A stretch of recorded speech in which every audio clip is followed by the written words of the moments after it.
नाजरीन, पाकिस्तान ने ईरान को एक ऐसा तोहफा दिया है जो खित्ते के तवाज़न को बदल सकता है। ये JF-17 थंडर सिर्फ एक जंगी जहाज नहीं बल्कि एक वाज़े पैगाम है। इसका मकसद दिफाई है, दुश्मन को बताना कि ईरान अकेला नहीं। जदीद हथियार, तरबियत और सपोर्ट मिलकर ईरान की फिजाई हिफाजत को मजबूत करेंगे। थंडर की रफ्तार, रेंज और हथियार इसे इंतहाई मुअस्सर बनाते हैं। इस इक़दाम का असर सिर्फ अस्करी नहीं बल्कि सियासी भी होगा। ये इत्तेहाद खित्ते में ताकत के नए मेयारात कायम कर सकता है। आपकी राय हमारे लिए अहम है, कमेंट्स में जरूर लिखें। नाजरीन, पाकिस्तान ने ईरान के इस ताकतवर रहनुमा को वो तोहफा दे दिया है जिसकी जरूरत ईरान की मौजूदा जियोपॉलिटिकल सूरत हाल में सबसे ज्यादा थी। जी हाँ, हम बात कर रहे हैं JF-17 थंडर की, एक ऐसा जंगी तैयारा जो सिर्फ आसमान पर नहीं बल्कि दुश्मन के दिल पर परवाज करता है। ये महज एक तैयारा नहीं बल्कि एक पैगाम है कि ईरान अब अपने दिफा के लिए अकेला नहीं बल्कि पाकिस्तान जैसी एटमी और फौजी ताकत उसके साथ खड़ी है। ये तैयारा सिर्फ लड़ाई के लिए नहीं बल्कि दिफा के लिए दिया गया, ताकि अगर दुश्मन खलीज फारिस, खूजिस्तान या किसी भी अफ्रीका या एशिया के कोने से मैली आंख उठाए तो जवाब फौरी और मोहलिक हो। JF-17 की चीखती हुई आवाज सुनाई दे जो ऐलान करे कि ईरान के आसमान अब महफूज हैं और दुश्मन की पुरानी चालें यहाँ काम नहीं आएंगी। नाजरीन, सवाल ये पैदा होता है कि आखिर ईरान को इस तैयारे की जरूरत क्यों पेश आई? क्या ये सिर्फ ताकत का मुजाहरा है या वाकई एक नया अस्करी इत्तेहाद जन्म ले रहा है? बात यह है कि ईरान ने हालिया बरसों में खित्ते में अपनी खुद मुख्तारी कायम रखने के लिए हर महाज पर कदम बढ़ाया है, चाहे वो इराक हो, शाम हो या यमन। ईरान के सदर इब्राहिम रईसी ने हमेशा ये वाज़े किया है कि दुश्मन के जारहाना मंसूबों और बैरूनी मुदाखलतों का जवाब सिर्फ ताकत और मंसूबाबंदी से दिया जाएगा, न कि खाली तकरीरों से। ईरान को आज भी खित्ते में मगरबी ताकतों और सयूनी रजीम की तरफ से धमकियां मिलती हैं और इसीलिए पाकिस्तान ने अपने तजर्बे और तकनीकी महारत के साथ JF-17 थंडर ईरान को फराहम करने का फैसला किया। ये तैयारा आवाज की रफ्तार से भी ज्यादा तेज यानी 1.6 मैक तकरीबन 1970 किलोमीटर फी घंटा की रफ्तार से परवाज करता है और इसकी रेंज 1200 किलोमीटर है। एयर टू एयर रिफ्यूलिंग की सूरत में ये कई घंटों तक फिजाओं में रह सकता है, चाहे दुश्मन खलीज फारिस में हो या ईरानी सरहदों के किनारे। इसके हथियारों में BVR missiles, laser guided bomb, smart weapons और PL-12 मिसाइल्स शामिल हैं जो 100 किलोमीटर से ज्यादा फासले पर दुश्मन के तैयारों को निशाना बना सकते हैं, जबकि रात क्रूज मिसाइल जमीन पर दुश्मन के बंकर्स, कमांड सेंटर्स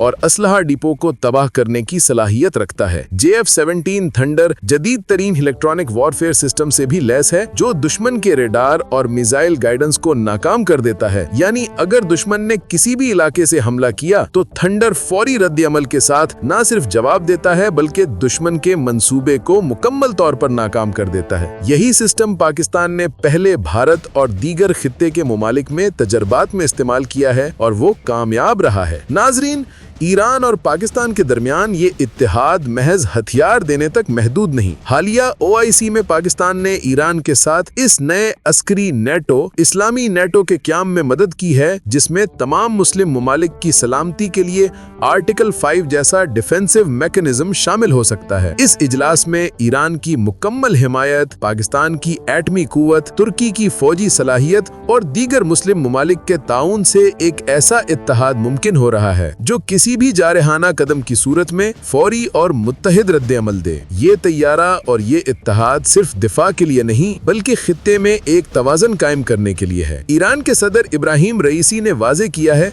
कि अगर कोई भी मुल्क ईरान की सरहदों पर मैली आंख उठाएगा तो जवाब जुग्राफियाई हदूद से कहीं आगे होगा, चाहे दुश्मन किसी भी मुल्क से ताल्लुक रखता हो, चाहे वो खलीज फारस हो, अरबिस्तान हो या यूरोपीय असर रसूख। पाकिस्तान की तकनीकी महारत और JF-17 थंडर की ताकत ईरान के दिफा को नाकाबिले तस्खीर बना रही है। दोस्तों, ये तैयारा इक्तिसादी एतबार से भी इंतहाई मौसर है। जहां मगरबी तैयारे जैसे राफेल $80 मिलियन में बनते हैं, JF-17 सिर्फ $25 मिलियन में तैयार होता है। यानी एक राफेल के बराबर 8 JF-17 खरीदे जा सकते हैं और वो मैदान में ज्यादा असर डाल सकते हैं। यही वजह है कि ईरान के दिफाई मंसूबे में JF-17 को मरकजी हैसियत दी गई है ताकि दुश्मन किसी भी लम्हे फिजा में या زمین پر قدم رکھنے سے پہلے سوچنے پر مجبور ہو جائے۔ ابھی جو OIC اجلاس ہوا اس میں اسلامی نیٹو کے قیام پر بھی غور کیا گیا۔ پاکستان اور ایران کے وزیر دفاع نے مشترکہ طور پر یہ پیغام دیا کہ کسی بھی مسلم ملک پر حملہ تمام ممالک کے لیے خطرہ تصور کیا جائے گا، یعنی متحدہ دفاعی حکمت عملی۔ ایران اس میں پاکستان کے ساتھ مکمل تعاون کر رہا ہے اور پاکستان نے اپنی مکمل تربیت،